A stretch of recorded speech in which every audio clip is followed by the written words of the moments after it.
And welcome back to the Cover 3 podcast here on CBS Sports. That's Tom Fornelli. I'm Chip Patterson. We have a new Heisman Trophy winner, the first wide receiver to win it since 1991 when Desmond Howard did. The third wide receiver joining Tim Brown and the aforementioned Desmond Howard. It is wide receiver DeVonta Smith. Tom Fornelli, you're a Heisman voter. Have been for a couple years. You picked the correct winner in many previous years. Did you pick the correct winner? Because your job isn't to pick, correct? You are a voter, but was the player that you had in the first spot of a first, second, and third place vote, was your first place vote getter, the Heisman Trophy winner, DeVonta Smith? I am happy to announce that my record of picking the Heisman winner every single year and voting for that winner since I've had a vote remains perfect. Yes, DeVonta Smith was my Heisman winner, and I know that our long lost friend Barton Simmons is somewhere doing a victory dance right now. But Barton, I believe you had a large part in this. But I was on DeVonta Smith before you started pushing it too. So you asked me a million times on the show who I was voting for, and I told you I couldn't vote, or I couldn't tell you who I was voting for, but I believe that a wide receiver will win the award before a running back does. I was signaling it. So I am perfect, 1 for 1. DeVonta Smith was my 1. Before we get into DeVonta Smith, let's go ahead and get this out here. I had Lawrence as my 2 and Trask as my 3. I had Najee Harris as my 2. Respect. Trevor as my 3. Respect. I felt like cutting Mac Jones was tremendous, statistically elite.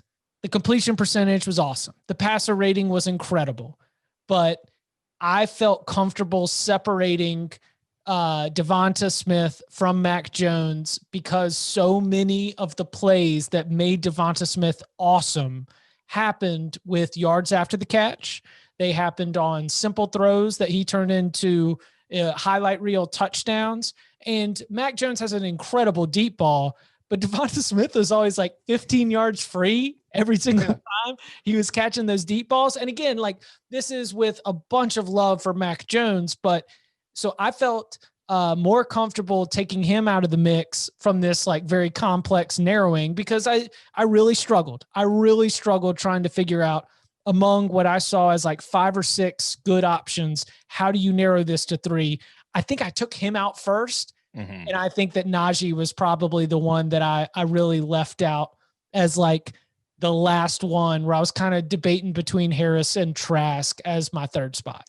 Yeah, no, I had a similar kind of process. It was, I mean, like I said, I was very early in the year. DeVonta, I was like that. This is somebody who should be more in the Heisman talk. And in my eyes, he was a very clear Heisman candidate. I didn't make the decision till the end. I just want to make that clear what I said earlier. But it was, DeVonta was clearly in there for me. When it came to Najee Harris, I just feel like if you look at his numbers and his production every single game, I mean, that's an amazing season. And he's also got that same thing that Smith does where it's like screen pass to Najee Harris. Yeah, and then he makes something happen every time. It's like, how many negative plays did Najee Harris have? And you can't say that. Like Travis Etienne had a lot of negative runs, and then he would break things off. Najee Harris really never had negative runs, at least none that really come to mind.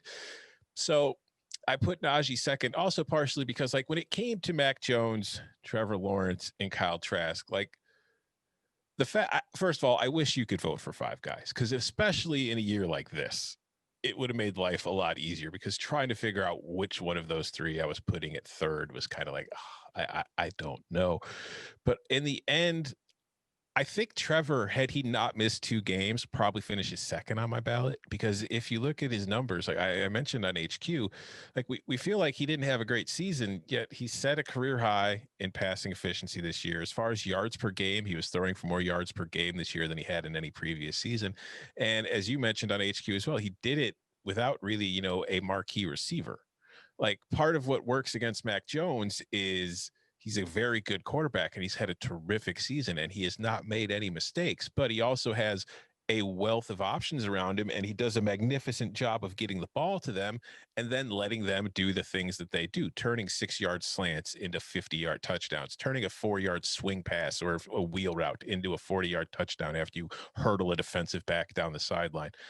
And there's obviously an art to that, because a lot of quarterbacks have had elite talent at the college level and haven't been able to do what Mac Jones did. So he seriously deserved it. And then when it comes to Kyle Trask, it's like, my God, the numbers he put up were ridiculous. And as I mentioned earlier tonight, you look at that, if he has that kind of season 3 or 4 years ago, he's the clear-cut winner.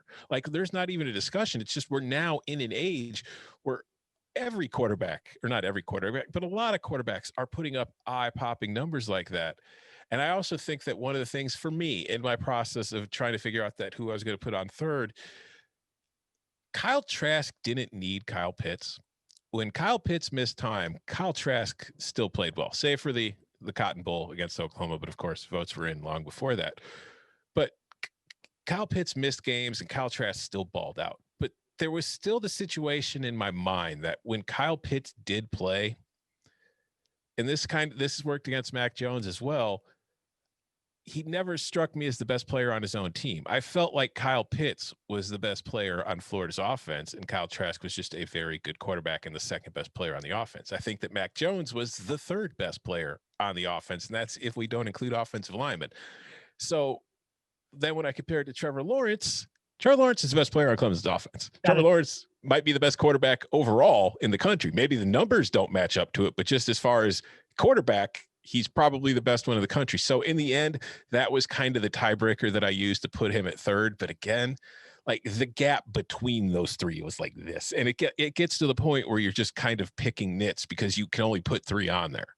That's the, like, NFL scouts, their sheet that they take requires pros and cons. Mm-hmm. So the reason that we've got anonymous scout trashing an obviously good player every NFL draft is because you have to put something in the cons. And so you just end up taking that and extrapolating it.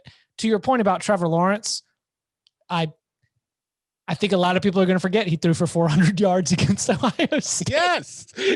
And that's the thing. Because, like, he's so good, and he's been so, like, we forget this is a dude that showed up as a freshman quarterback and won a national title. This is a kid that took over for Deshaun Watson, the greatest quarterback in the history of that program. He had to step directly in to those shoes of the greatest QB in program history. Real quick.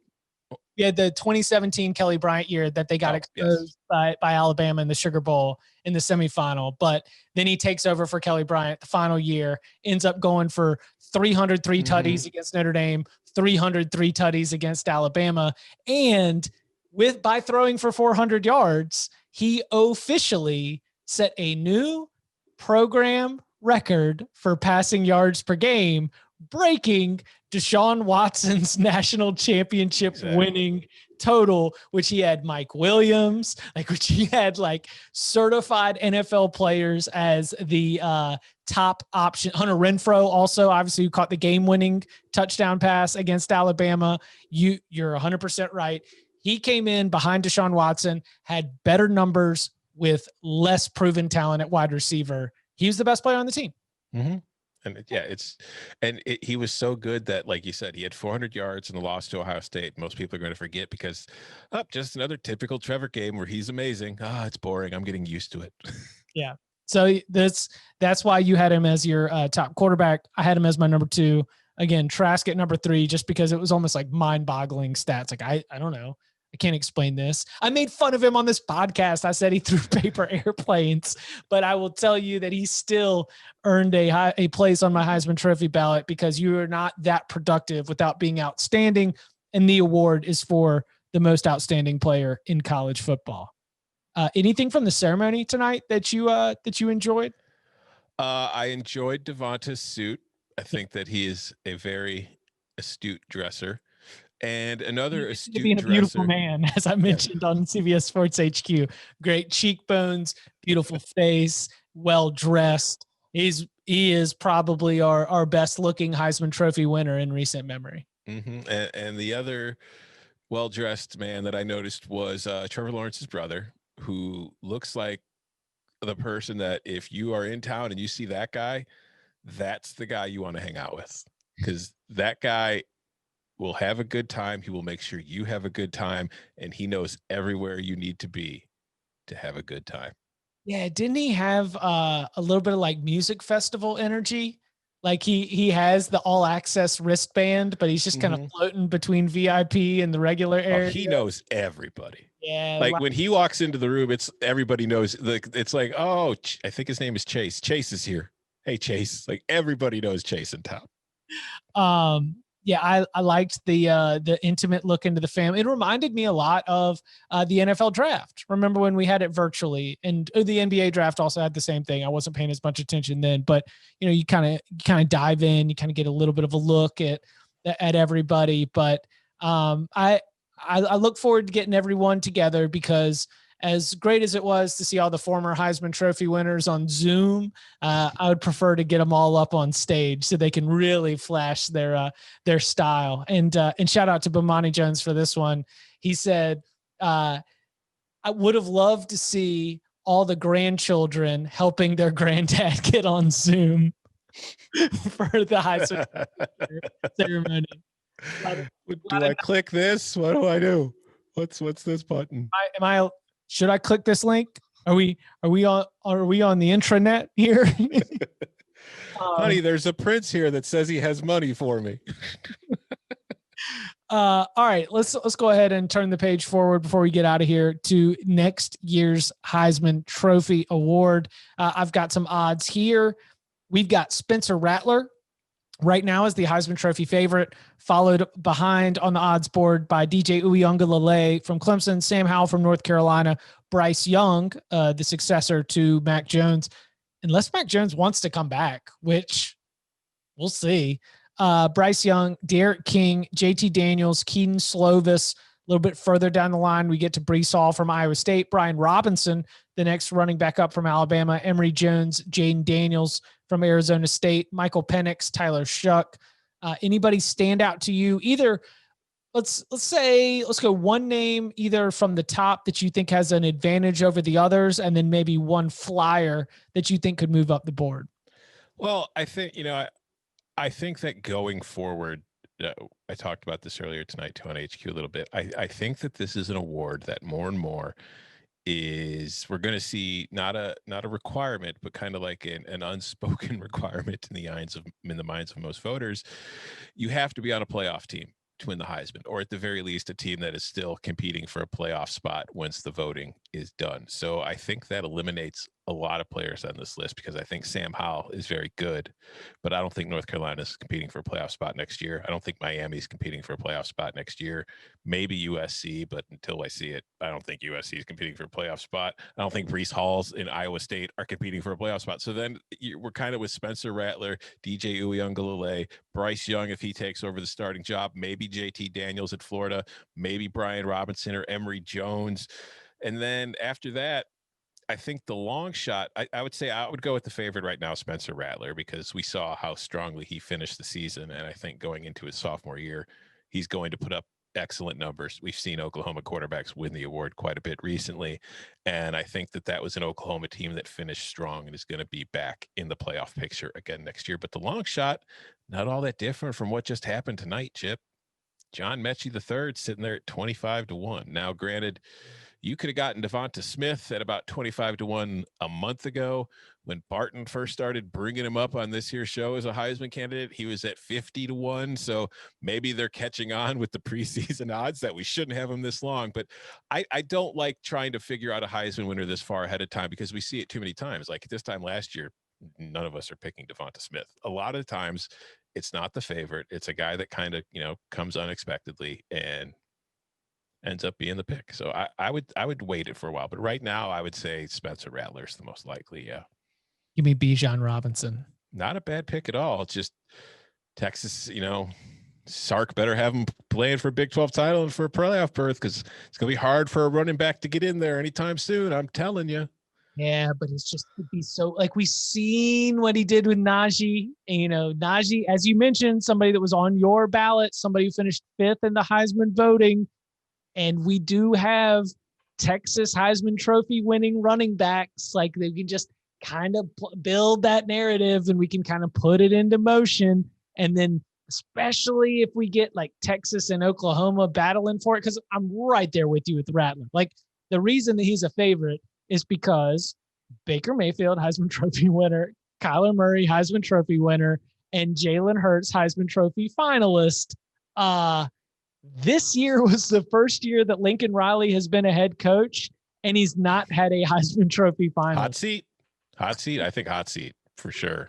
No, that is why Spencer Rattler is the Heisman Trophy favorite right now, because we've got to snap back. We've gotten off beat, and now we need to get back on beat, and that's going to happen with Rattler as a finalist. I'd say that's a lock. Whether he wins or not, whole season to tell there. Bijan Robinson, I like that as a dark horse just because Steve Sarkisian has done a good job of highlighting his best skill players and letting them go make plays in space. Also, Bijan Robinson can add that special teams flair, right? Yeah. Does it? Yeah, he could be a little punt returner out there and sort of figure out ways to get some extra bonus points. But I'm with you. The playoffs dominate too much of the conversation for me to think that a player who is not at least playing for a conference title on conference championship Saturday, I think it's going to be real tough to be a Heisman Trophy finalist moving forward. He is Tom Fornelli. You can follow him on Twitter at Tom Fornelli. You can follow me at Chip_Patterson.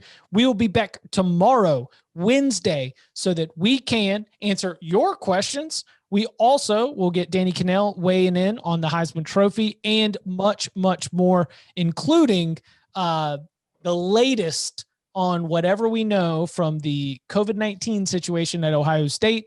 As we record here at 9 p.m., the game is still on for January 11th.